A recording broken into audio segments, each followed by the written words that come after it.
παρέα όποτε την επιλέγω, να μην την έχω όποτε την επιλέγω και όχι όποτε το επιλέγει εκείνη ή με όμικρον γιώτα εκείνη.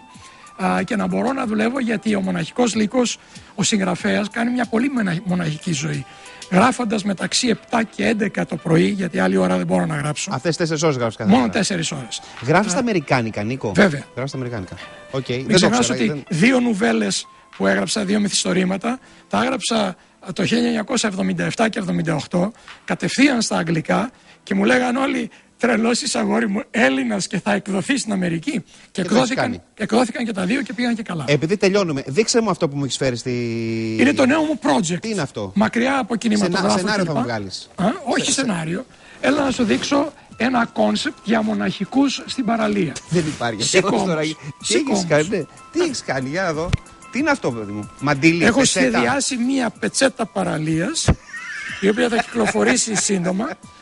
Η οποία είναι, ποια είναι αυτή καταρχήν η κούκλα? Δεν το σέτνε. Η οποία είναι 1,80 μακριά. Κατά συνέπεια χωράνε άντρακλες σαν και εσένα. Ναι. Και μπορείς κάλλιστα. Αυτή ποια είναι καταρχήν? Είναι μια κοπέλα που χρησιμοποίησαμε απλώς για το δείγμα. Μάλιστα. Για να δούμε τι καλές εκτυπώσεις κάνουν οι Κινέζοι. Ξάπλωσε δίπλα της, μισό λεπτό. Με συγχωρείτε. Όσοι θέλετε να ξαπλώσετε, να χειροκροτήσετε, παρακαλώ. Να ξυπλώσω ανάποδα, θες? Όχι, ανάποδα, γιατί θα υποθέσουν. Άρε μαστοράκι, τι μου κάνεις, γάμο. Ξάπλωσε δίπλα. Άρε μαστοράκι, όχι τι μου πάνω κάνεις. της όμως, γιατί Όχι δίπλα εδώ, ορίστε. Εντάξει, το έχεις στο πλάνο. Περίμενε μισό λεπτό. Το έχεις στο πλάνο. Περίμενε μισό λεπτό. Το έχεις στο πλάνο, παιδί μου. Το πλάνο το έχω, αλλά δεν έχω τη φωτογραφία. Άντε, βγάλει και φωτογραφία. Τι άλλο θα κάνω ζωή? Καταλαβαίνετε ότι αυτή είναι η καταχώρησή μου για τις πετσέτες. Ο Λιάγκας δοκίμασε πρώτος. Έλα. Λοιπόν, πολύ ωραίο. Και αυτό που το βρίσκουμε τώρα? Αυτό δεν έχει έρθει ακόμα. Είμαστε στο στάδιο της Να σου πω κάτι, παραγωγής. αυτό όμως είναι ρατσιστικό. Πού είναι ο άντρας ο γκόμενος να πάρεις δίπλα?